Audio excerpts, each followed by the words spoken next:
Have you ever truly known your neighbors? They wave. They smile. They mow their lawns. But behind those curtains, behind that friendly nod, what secrets are festering? What obsessions, what madness, what rituals? Tonight, you're going to hear 3 stories that will force you to look twice at the house across the street, or maybe even the one right next to yours. From a woman who watched too closely, to a love that turned into surveillance, to a party that never happened, each tale is real, and each one dives into the depths of human darkness hidden in plain sight. So turn off your lights, close your curtains, and press play, because these aren't just horror stories, these are warnings. And trust me, this video will mess with your head. Story 1, a mysterious older neighbor turns deadly. The hallway of the student co-op was always unnaturally cold, like the building refused warmth. The old pipes groaned at night, and the flickering overhead lights made everything feel unfinished. That was where he first saw her, standing at the end of the corridor, staring straight ahead. She didn't blink. Her hands hung limply at her sides, and her mouth twitched, as though trying to remember how to smile. Everyone said she was just quiet, but something about her presence felt ancient. She never introduced herself, and yet somehow, she always knew his name. She would mutter it when he passed, her voice low and crackling like a worn cassette tape. At first, he brushed it off. College housing was full of odd people. But then she began appearing in places she shouldn't, behind him in the shared kitchen at 2 a.m., at the window facing his bedroom, even on the other side of the bathroom door, her shadow unmoving beneath the frame. Her eyes were a pale, grayish-blue, clouded like storm water. When she looked at him, it felt less like curiosity and more like hunger, a still, patient hunger.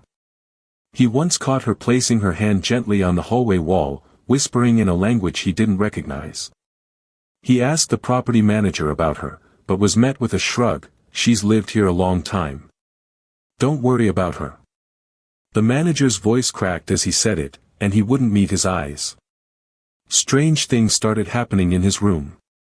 At first, small, drawers slightly open, shoes moved just enough to notice, the faint scent of vinegar clinging to his sheets. Then came the night he woke up freezing, only to find the window wide open, though it had been locked from the inside. On the sill, a single muddy footprint. He lived on the 3rd floor. There were no fire escapes.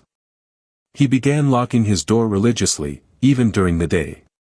But still, every now and then, he'd hear soft knocking. No one ever stood there when he opened it, only the hallway, still and stale with the scent of mold. Sometimes, from beneath the crack, he'd see a shadow that didn't move, just lingered there, waiting. His friends said he was paranoid. College stress, they laughed. But none of them had seen her standing motionless in the rain, staring up at his window for hours. Then came the night he found her inside his room. Not standing, crouching in the far corner, hidden in the shadows between his dresser and the wall. She didn't move, not even when he screamed. Her eyes glinted in the dark, knife in hand, pressed against her own chest as if contemplating. She whispered, "I need to stop the thoughts, before they reach you." He ran. He didn't grab his phone. He didn't even put on shoes. He just ran. The police found her the next morning, still in his closet, rocking back and forth. She was incoherent. The officer who opened the door flinched at something she whispered, something he never repeated. The property manager finally confessed, she was his sister. She'd been in and out of institutions her whole life. He'd hidden her there, hoping no one would notice. But she had noticed everyone. Especially him. After she was taken away, the building felt lighter. But he never stopped glancing at closets. At shadows that lingered too long. He moved out by the end of the month. But every so often, he'd get a package with no return address, a piece of string, a cracked mirror, a small note that simply said, "You listened." Each time, it arrived on the anniversary of that night. He keeps them in a locked box. He doesn't know why. Some say madness is inherited. Others say it's contagious. But he believes it's attracted. Drawn to people who notice things they shouldn't. And for one long, freezing semester, he noticed her. And now, he's afraid she still notices him. Story 2, Jealousy turns to violence across the street. It started with glances. Quinn, a young man with loud taste and louder cars, had moved in across the street from Martha's quiet home. Retired and widowed, she found comfort in her morning routine, black tea, an open window, and a silent neighborhood. But when Quinn arrived, silence turned into engine roars and late-night arguments. At first, it was irritating. Then, intriguing. Especially when Ellie started showing up.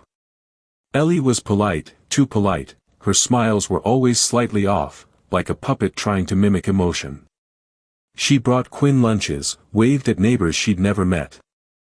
But Martha noticed something odd. Ellie always arrived before Quinn did. Sometimes hours before. She'd sit in her car across the street, just watching the house. Not scrolling her phone. Not listening to music.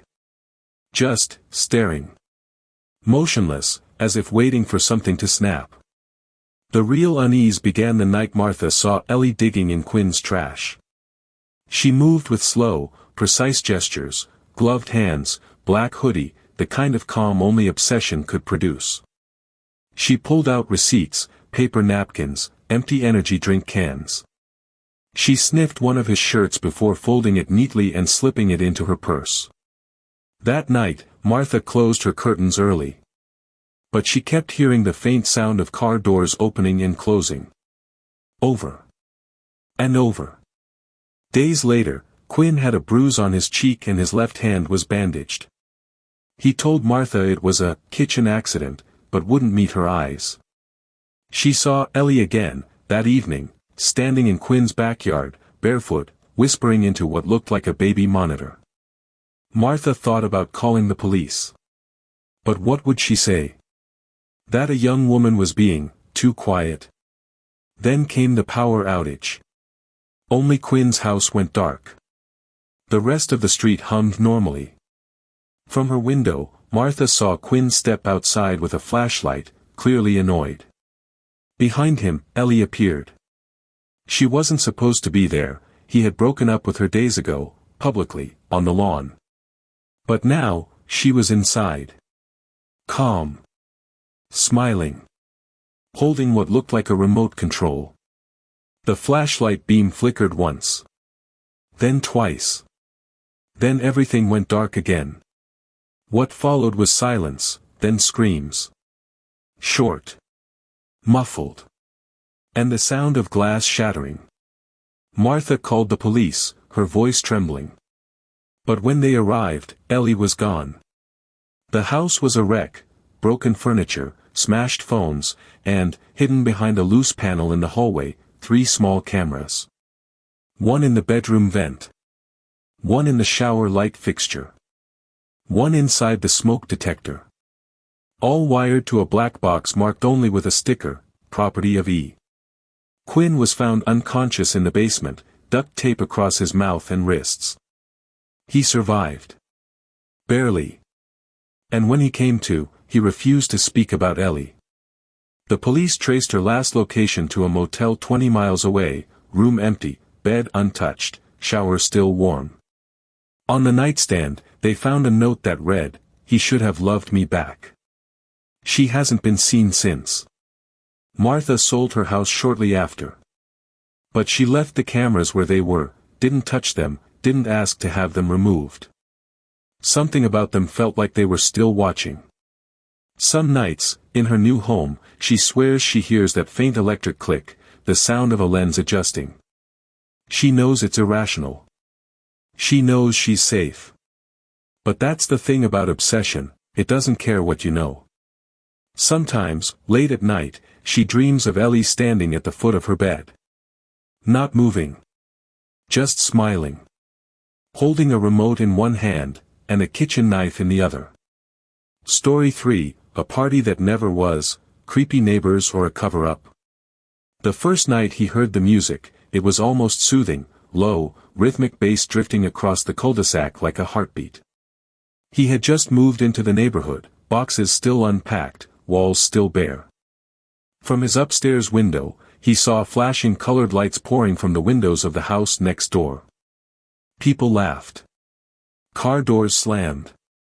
For a brief moment, it made him feel less alone. But by morning, it was like nothing had happened. No trash on the lawn. No footprints on the driveway. No cars.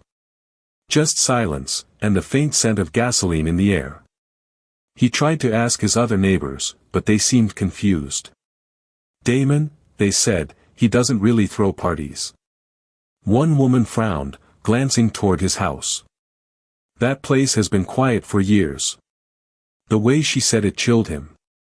It wasn't just a statement. It sounded like a warning. Still, the following weekend, it happened again.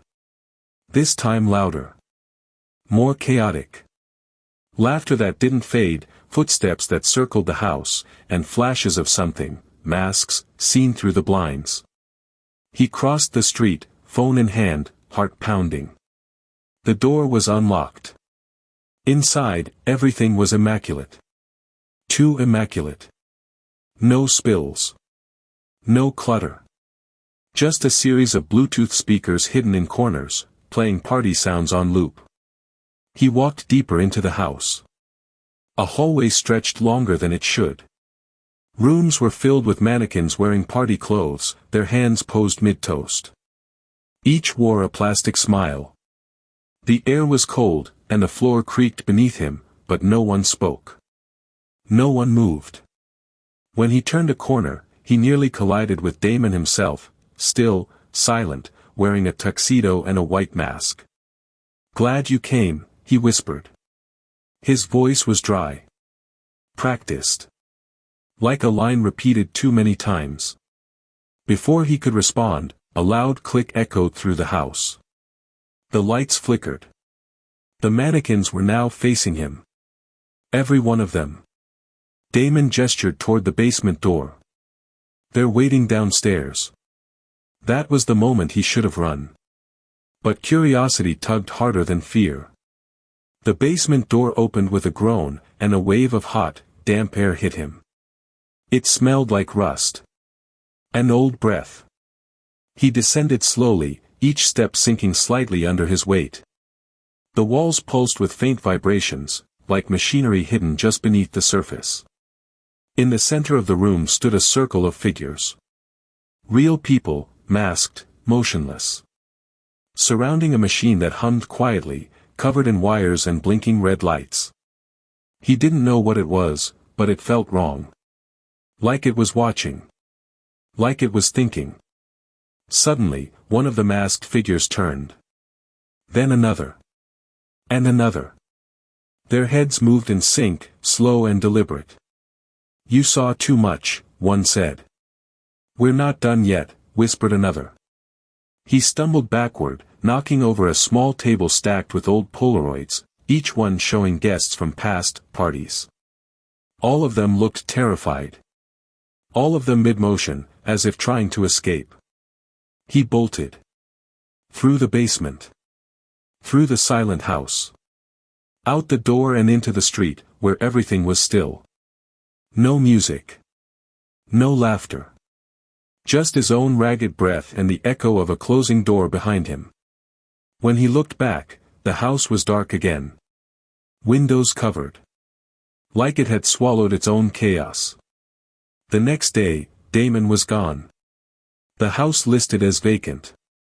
The realtor said it hadn't been occupied in years. "Strange," she added. "The power's been shut off for over a decade."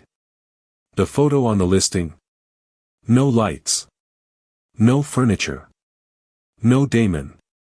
And yet, late at night, he sometimes hears that bass beat start again. Distant. Rhythmic. Like a heartbeat. Calling him back. 3 neighbors. 3 facades shattered. And now, you can't unsee what hides behind those windows, can you? What kind of desperation leads someone to crouch silently in a closet with a knife? What depths of obsession make someone plant cameras where love once lived? And what twisted purpose could exist behind a fake party attended by mannequins and masks? The scariest part. These stories aren't about ghosts or monsters. They're about people. People who live next door. People you might have passed on the street. People who, right now, might be watching you. So, do you still believe you know your neighbors? If these stories left you unsettled, good. That means you're paying attention. Subscribe, if you dare, and remember, not all horror happens in the dark. Sometimes, it smiles and says, "Good morning."